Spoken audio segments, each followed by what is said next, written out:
Jungle.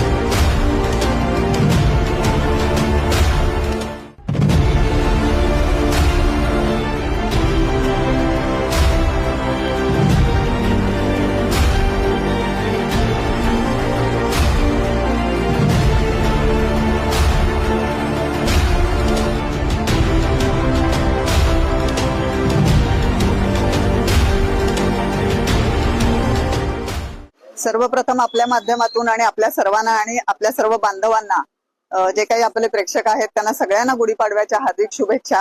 आम्ही आज इथं सिलेंडरची गुढी उभी केलेली आहे, कारण सध्याला सिलेंडरच्या तुटवड्यामुळे अन्न, वस्त्र, निवारा या मूलभूत सुविधेमधील अन्न जे आहे ते शिजवण्यासाठी खूप मुश्किल झालेलं आहे। लोकांना घरी सिलेंडर मिळत नाहीयेत। प्रत्येक गॅस एजन्सीच्या बाहेर रांगाच्या रांगा लागलेल्या आहेत, 2-2 किलोमीटर पर्यंतच्या रांगा आहेत। 3000-4000चं वेटिंग चालू आहे। आणि हे का उद्भवलं आहे तर आपण आता सरकारला दोष देण्यात पण काही अर्थ नाहीये। आपण सगळेजण बघतोय की इराण आणि इस्रायल या दोन देशाच्या युद्धामुळे सगळेच देश भरडले जात आहेत।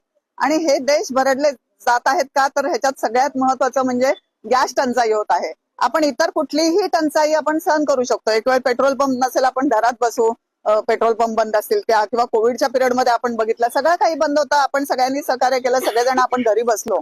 परंतु त्यावेळेला सिलेंडर एकमेव आपल्याला कधीही त्याचा तुटवडा भासला नाही। पाहिजे तेव्हा पाहिजे तेवढे सिलेंडर आपल्याला मिळत होते। तर असाच या पद्धतीने यापुढेही सिलेंडर हे अत्यंत गरजेचं साधन झालेलं आहे। सिलेंडर शिवाय माणूस जगूच शकत नाही, अन्न शिजवू शकत नाही। आणि त्यामुळे आम्ही सिलेंडरचं गुढी उभी केलेली आहे, कारण की जेव्हा प्रभू रामचंद्र अयोध्येला आले रावणाचा वध करून, तेव्हा तिथल्या नागरिकांनी गुढी उभं करून त्यांचं स्वागत केलेलं होतं। तर आम्ही पण असंच रामचंद्राच्या चरणी आज प्रार्थना करत आहोत की भविष्यात कुठलीही टंचाई येऊ दे, परंतु गॅस सिलेंडरची टंचाई कधी येऊ नये, त्याच्यासाठी आम्ही ही गुढी आज उभी केलेली आहे। हा, कारण की आता लोकांना सिलेंडर नसेल तर दुसरा पर्याय काय, तर पूर्वी आपण कोळशानी चूल पेटवूनच स्वयंपाक केला जात होता।